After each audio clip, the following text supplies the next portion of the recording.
మొదట మీరు మీలోని ప్రేమను తెలుసుకోండి. తర్వాత ఈ ప్రపంచంలో దానిని వెతకండి. ఆత్మశ్రద్ధ పెంచుకునే దారిలో మీరు సాధించే ప్రతి అడుగు మీ జీవితాన్ని సుఖమయంగా చేస్తుంది. మనసు ప్రశాంతంగా ఉన్నప్పుడు మాత్రమే జీవితంలోని సత్యాన్ని మనం ఆస్వాదించగలం. జీవితంలో నిజమైన సంతోషం అనేది మీ మనస్సుకు శాంతిని అందించే విషయాలను ఆచరించడం ద్వారా లభిస్తుంది. ప్రతిదీ మీ నుండి మొదలవుతుంది. మార్పు మీరు కావాలి.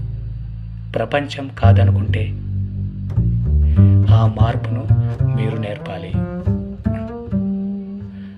దేవుడు ఎప్పుడు మనలోనే ఉన్నాడు. మనం మన అహంకారాన్ని దాటినప్పుడు ఆ దేవుని ఆనందాన్ని అనుభవించగలం. ప్రతి క్షణం జీవితం కోసం ఒక పాఠం, వ్యక్తి మన కోసం ఒక గురువు. ఆత్మ పరిశీలన అనేది మన హృదయాన్ని తాకే అతి గొప్ప మార్గం. ప్రేమ మరియు కృతజ్ఞత జీవితం యొక్క గమ్యం కాదు. అవి జీవితాన్ని మరింత సుఖంగా మార్చే పద్ధతులు. అందరూ ఏకమై ప్రేమతో జీవించినప్పుడు ఈ ప్రపంచం స్వర్గం అవుతుంది. భయం లేకుండా జీవించడం అనేది ఆత్మవిశ్వాసంతో ఉండటంలో ఉంటుంది. నిజమైన శాంతి మన అంతరంగంలోనే ఉంటుంది.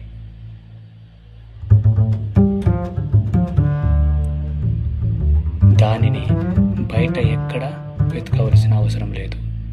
మనస్సులోని ప్రేమను ప్రసరిస్తే జీవితం కాంతితో నిండిపోతుంది. ప్రతిరోజు కొత్తగా ఆరంభించండి. గతాన్ని మరచి భవిష్యత్తుపై ఆశతో ముందుకు సాగండి.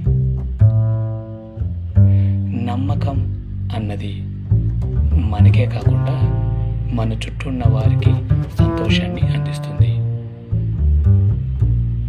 ముఖ్యమైనది ప్రయాణం, గమ్యం కాదు. ప్రతి క్షణం జీవితం బోధిస్తున్న పాఠాలను గ్రహించండి. మనస్సులో ఉన్న రుజువులు మాత్రమే నిజమైన స్వేచ్ఛనిస్తాయి.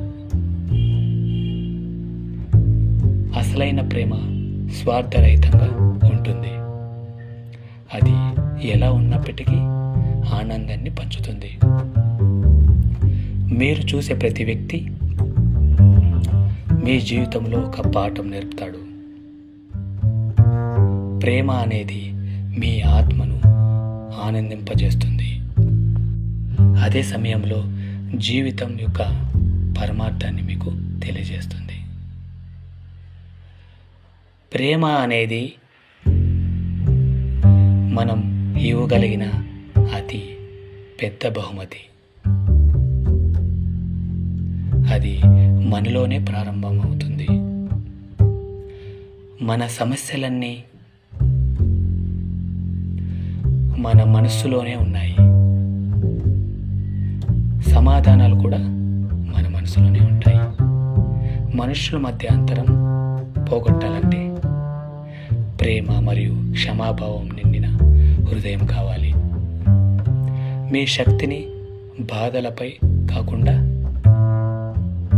వాటిని పరిష్కరించే మార్గాలపై కేంద్రీకరించండి. ప్రతి క్షణం దైవంతో అనుసంధానమై జీవించండి. అది మీకు నిత్యమైన ఆనందాన్ని అందిస్తుంది.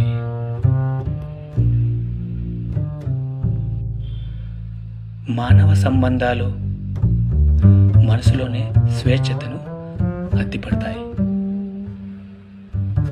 సంబంధాల్లో స్వార్థరహిత ప్రేమ ఉండాలి.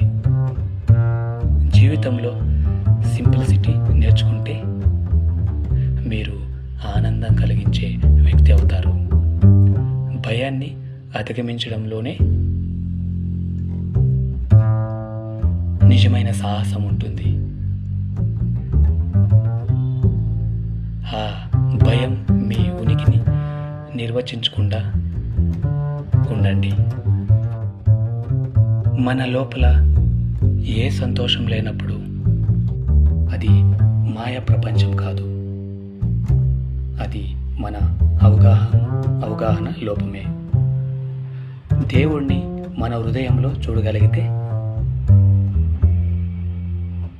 ప్రతి వ్యక్తిలో దేవుని దర్శించగలము. థ్యాంక్ యూ అమ్మా భగవాన్.